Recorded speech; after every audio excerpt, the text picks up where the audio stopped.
So hey, welcome.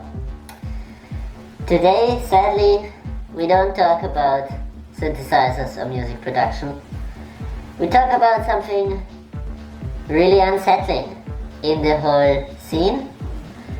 And I actually never thought I would make something like this, or a video like this, because I like to focus on music and not so much on, the whole, I don't know how to say it. So there is a lot of things that point towards the fact that electronic music is becoming monopolized and also is being used as fascist propaganda. And the problem is that small artists and people that actually just come up with new stuff get pushed out, and fake artists that almost do nothing get the spotlight. And this is a huge bummer. And so the biggest issue is that 4 companies own all of the festivals, or most of the festivals in Europe. So what does that mean?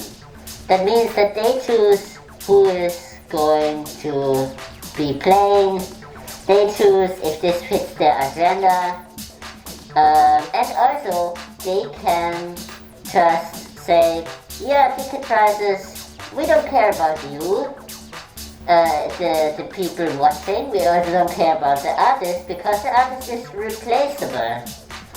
We only care about as much profit as possible.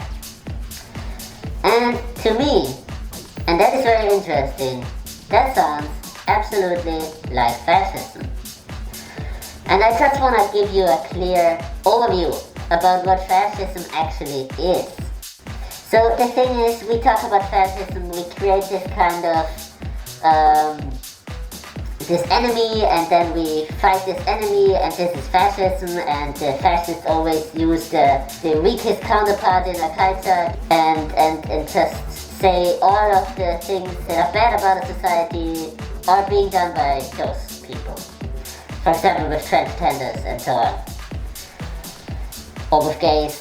It was always the same. There was some kind of group that was actually kind of sticking together, that was actually doing a lot of things, being artistically involved and creating a free culture, a culture where you can just feel accepted, however you are. And so what fascism actually is when private companies and state shake hands. That is what fascism is. Nothing else. And what is happening with those ticketing partners? So the thing is that those ticketing partners, first of all of these services I used maybe once or twice are horrendously bad, and probably on purpose. And second of all, they just push prices to an absolute limit where a lot of people cannot afford it anymore. And that is not what music should be about. It's not about the profit margin being higher than ever. No, it's about that people can enjoy themselves, that people can dance, that people do sport, that people just enjoy themselves in the music and in the crowd, and whoever it is. So this is what fascism to me is. And what these ticketing partners have shown is that they have no scrutiny. They destroy whatever they want just to build another music hall that nobody actually needs. And this is the case where people build a community, where people build free gardens, where people could take stuff, and where it was a zone or place where consuming was just not the main goal. And of course, the city didn't like that, and it worked just too well, I guess. you know? And it was a bad example, you know, that's not how a city should look like. That's not how it should go. It should only be about consuming and about consuming only. Because otherwise, nobody's going to pay taxes anyways, right?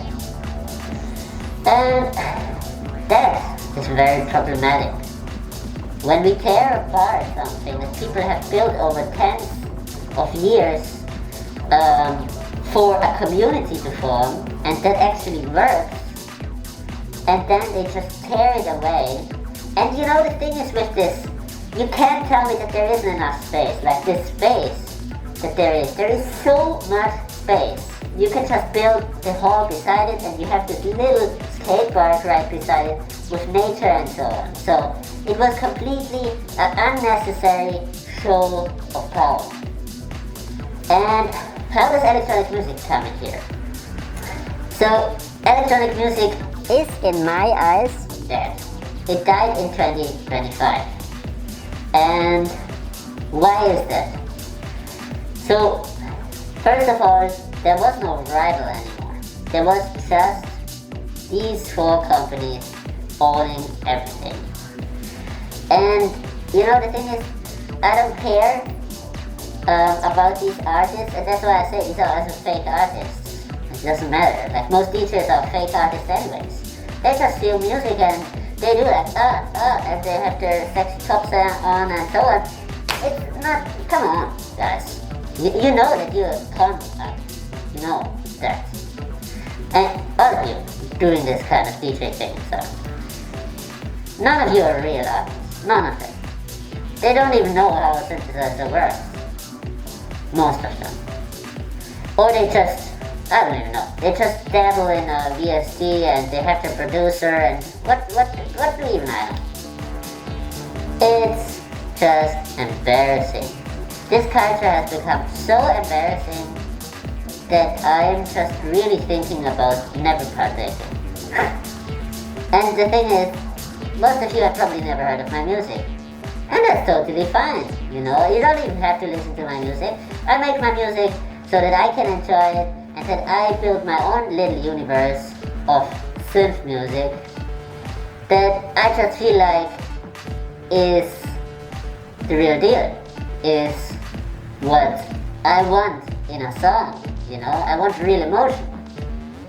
I want harshness of subtractive synthesis, you know.